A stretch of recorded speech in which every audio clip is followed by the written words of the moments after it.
Okay, the third one is the learner's interests, no?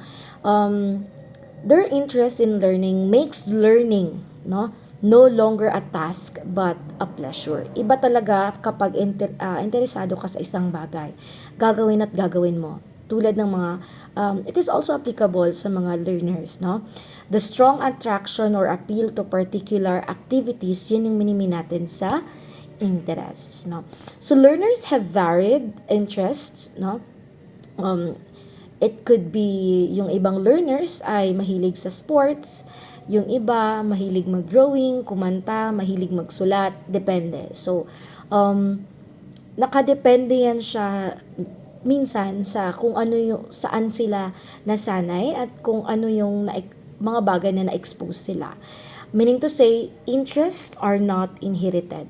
Kung ano yung interest ng parents niya ay hindi yan may magiging interest din ng mga anak because again, interests are not inherited. They are just developed, no? So, when a classroom setup could offer centers of interest to give learners an opportunity to develop interest in many things. No?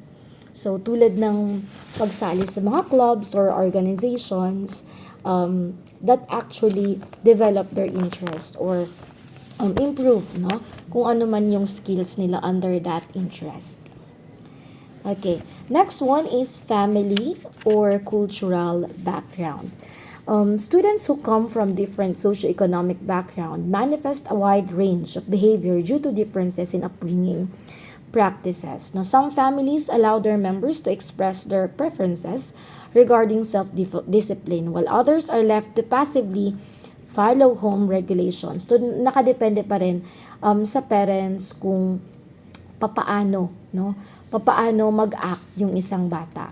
Kung paano nag-lead yung parents inside their home, that may also reflect kung ano yung magiging character ng isang bata.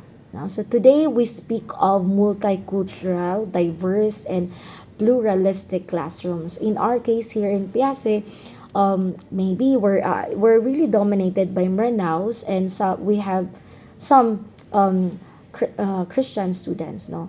But hindi ganun kalaki yung difference, no? Still we are dominated by Maranaos, so wala masyadong cultural diversity na nangyayari, no? Unlike sa MSU, talagang it's really diverse, no? Then the next one is the attitudes and values. So a positive attitude will really enhance, no, the maximum and optimum use of the learner's cognitive and affective faculties for learning. Kapag negative naman,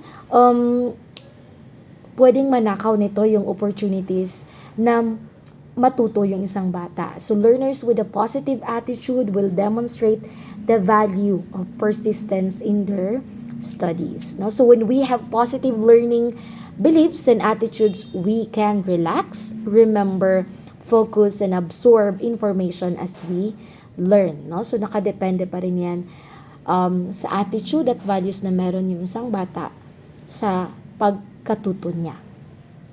Okay, so some attitudes includes curiosity, responsibility, creativity, and persistence. No, I hope you all of we possess, no, those attitudes. Okay, so let's proceed to our next lesson. Again, before we proceed, learners differ in their abilities, aptitudes, interest, home background values, and attitudes. That is why dapat tayong mga teacher i-adjust natin yung mga instruction natin, no? So, it will not only cater the magagaling, it will not only cater the advanced, but also those left behind, no? Yung mga academically challenged, no? At yung mga iba yung interest nila.